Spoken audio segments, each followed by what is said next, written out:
In the heart of winter, on a frigid March evening in 1770, the bustling port city of Boston was a tinderbox waiting for a spark. Tensions between the British soldiers, the redcoats, and the colonists had been simmering for months. The air was thick with resentment.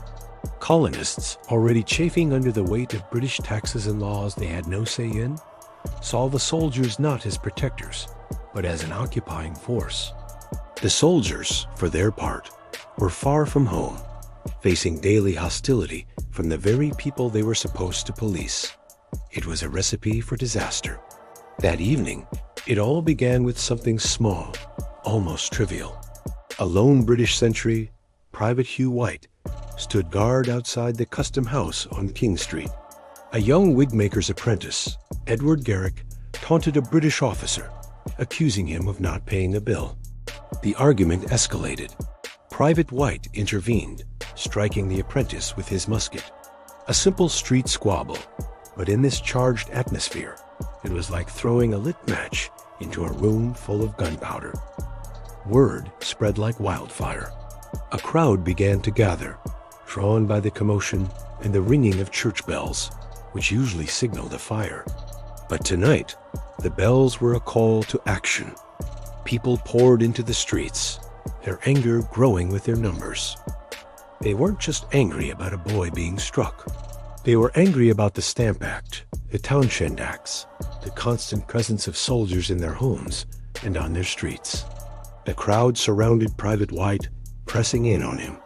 They shouted insults, hurled snowballs, ice, and anything else they could find. Fearing for his life, Private White called for backup.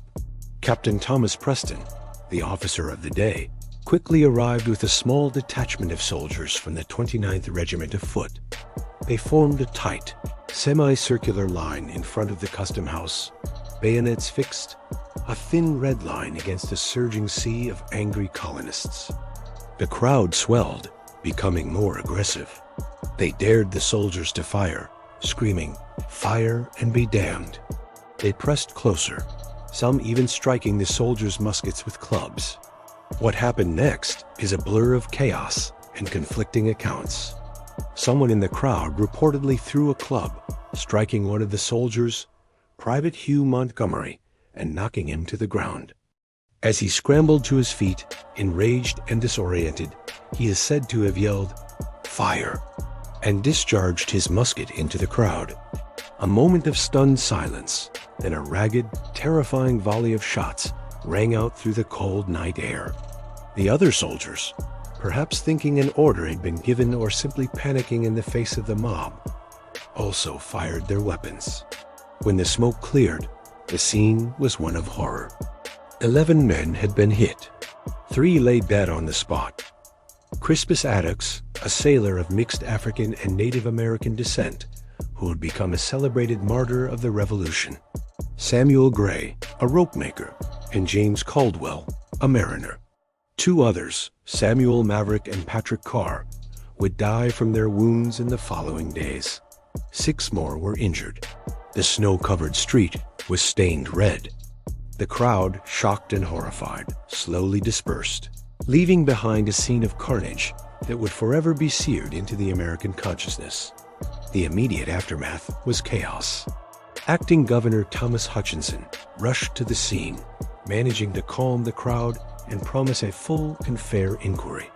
Captain Preston and his soldiers were arrested and charged with murder. The city was on the edge of outright rebellion. To prevent further bloodshed, the British troops were withdrawn from the city to Castle Island in the harbor. The funerals for the victims were massive public events, with thousands of Bostonians marching in solemn procession, turning the deceased into powerful symbols of British tyranny. The subsequent trial was a landmark event. In a remarkable twist, the defense of the British soldiers was taken up by none other than John Adams, a leading patriot and future president. Along with Josiah Quincy Jr., Adams believed passionately that every person deserved a fair trial, even the hated redcoats. He argued that the soldiers had acted in self-defense, provoked by a motley rabble of saucy boys, Negroes and mulattoes, Irish Teagues and outlandish Jack Tars. It was a risky move for his career, but his commitment to the principle of justice was absolute. His brilliant defense resulted in the acquittal of Captain Preston and most of the soldiers. Only 2, including Private Montgomery, were found guilty of the lesser charge of manslaughter, branded on the thumb and released. But the verdict of the court was not the verdict of public opinion. Patriot leaders like Samuel Adams and Paul Revere masterfully used the event as propaganda. Revere produced a dramatic and highly inaccurate engraving titled "The Bloody Massacre Perpetrated in King Street." It depicted organized British soldiers firing on a peaceful, unarmed crowd under the order of their captain. This powerful image was circulated throughout the colonies, fanning the flames of anti-British sentiment. They didn't call it a riot or a tragic accident. They called it a massacre. The name stuck, transforming a chaotic street fight into a deliberate act of brutal oppression. The Boston Massacre became a pivotal moment on the road to revolution. It crystallized the colonists' fears and resentments, proving to many that British rule was not just unjust, but deadly. The memory of those 5 deaths was invoked again and again in speeches, pamphlets, and protests. It served as a constant reminder of the cost of British occupation and the potential for violence.